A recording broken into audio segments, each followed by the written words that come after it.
Hi and welcome to Academic Compliance Academy. In this video I'm going to talk about reactive versus dynamic compliance, or old school versus new school compliance. So let's just look at reactive compliance and the definition of it. So reactive compliance is the C under the GRC framework: governance, risk and compliance. It is defined as the processes that polices the behavior of an organization to make certain that it conforms to relevant rules. So how do you do that? Well, we have to divide the company or the organization into two different types of rules. We have the internal rules and the external rules. Both are relevant in terms of reactive compliance, also dynamic compliance. But just to get a grasp of the old school compliance, how do we see things? So the internal rules, that's the processes and strategic goals which are evaluated, and the degree of compliance can be concluded upon effectiveness. This mainly falls under the term technical compliance. So the internal rules, that is how you operate your own company. So you have some strategic goals and you see how do we comply with that strategic goal. That could be an example. The external rule, that is regulatory requirements as we know them. So that is something external that you are being forced to comply with. So that is the difference between internal and external. And when we look at the reactive approach, that is also very important to see that external rules are regulatory requirements. So it's something that comes from the outside. When we look at this internal, external, how does that differ from dynamic compliance, from new school compliance? Well, it differs again, like the rest of the GRC framework. It differs in the way that the perspective we have on it. So within the GRC framework and with reactive compliance, we have an internal view.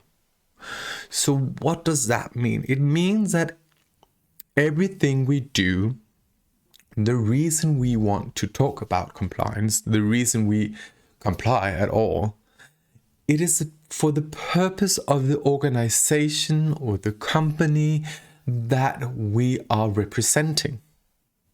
Hence, we're looking at it from our perspective, the internal perspective within the organization, and out or also in down to the lines, the supply chain, everything. So imagine that you're sitting on management level. That is kind of the view you have. Optimizing your profitability, everything.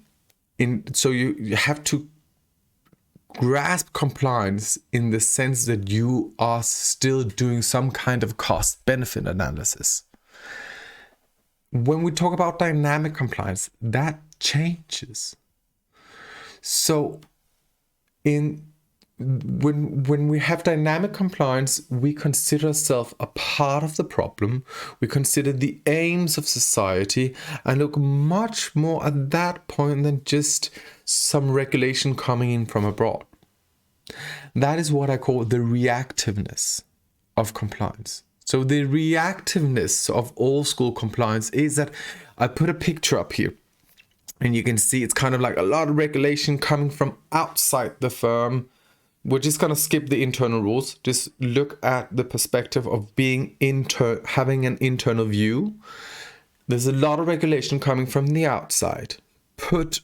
Requirements put on your company, on your corporation, and you're standing there with a lot of question marks saying, okay, so how should I comply with all this regulation? Why is it coming? You take a reactive stand to the regulatory requirements. You have a reactive stand for reaching conformity. Because what you do is you take a distance of the external obligations. So that is also your perception, is that law is an external obligation, it's an external requirement, it demands certain behavior, and you try to conform with that. So that is the internal perspective, and that is a reactiveness. That is why it's reactive compliance and not dynamic compliance. Because you take a step back and you don't see yourself as part of the compliance process or part of the actual problem. Furthermore, on top of that, this old school type of compliance has this perception of law as being a cost. I already mentioned cost-benefit analysis. You're trying to optimize everything, and it's that reactive standing, saying, okay, so every time there's a new law, it has a cost to our company. Instead of looking at the aim, at the intention of the law, and try to conform with that part. Not necessarily looking at every provision and trying to comply with that as your first movement, but trying to understand the regulation and where it comes from. So the old type of compliance has this perception of law being a cost, and that we need to try to optimize as much as we can and only comply just so we don't get fines, or if it's even effective, because sometimes it might be better to just get a fine because it's too costly.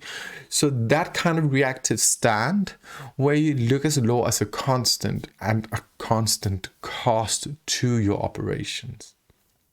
That also means that when you have that reactive stand with an internal view, you tend to deal with regulation as a tick the box exercise. I put it down here. You calculate your way out, you deal with it, you structure like a tick the box, where you take each provision and you say, okay, I comply with this, I did that, all the way down. And the problem of ticking the box is that it doesn't support the actual idea of the regulation.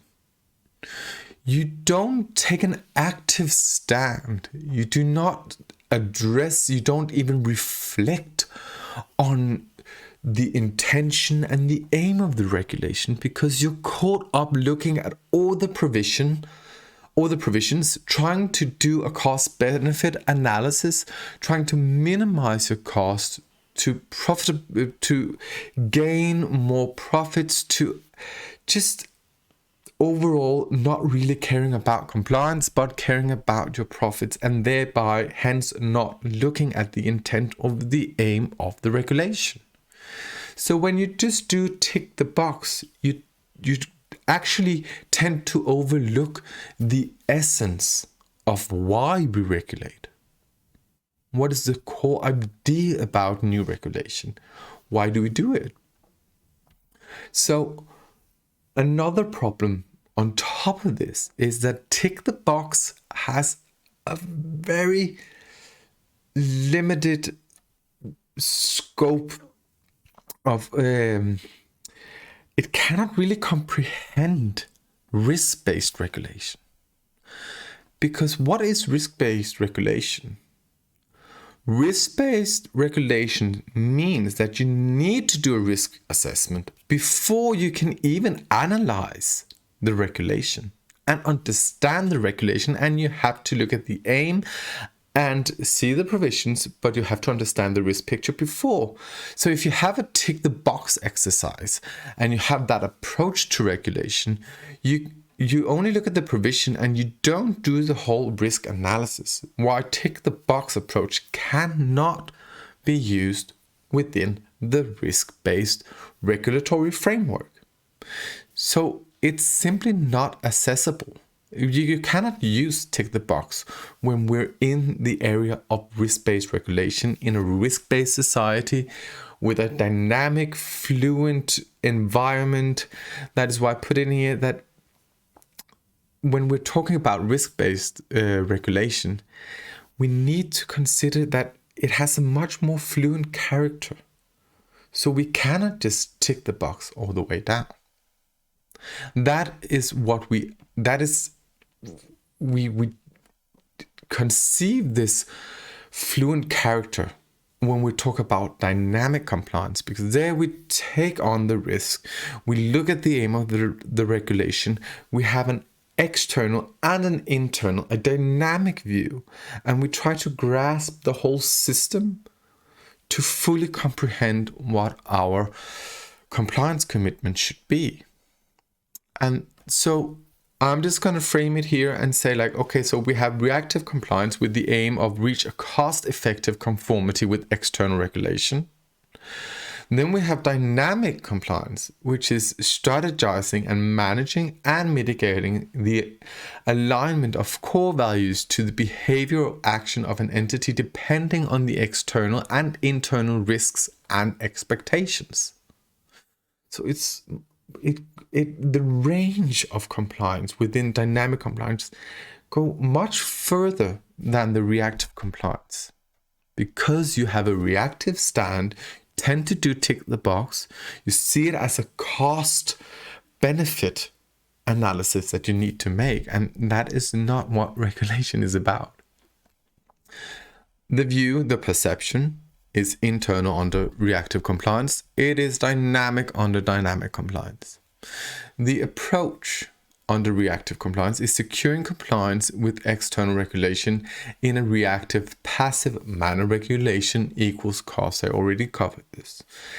When we talk about dynamic compliance, we strategize and we manage our behavior according to an ongoing dynamic risk assessment on a risk-based approach to regulation.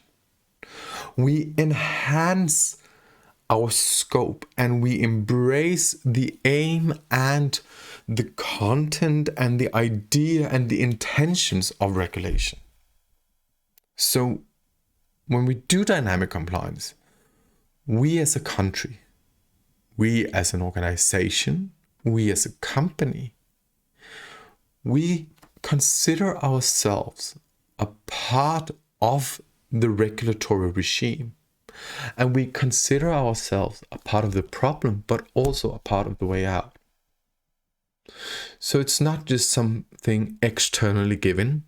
We cannot just stand and have a reactive stand and just react on regulations or external requirements. We need to take an active stand and embrace it and not challenge it, but go in and understand the regulatory requirements and the intentions. And then we structure our way around it on a risk-based approach and find our mitigation plan. So this was just a short video on trying to grasp the different sides of saying, okay, we have reactive old school compliance and then we have new school compliance, dynamic compliance, and what are the differences between the two? So yeah, stay tuned, subscribe to the channel, and let's talk more about compliance.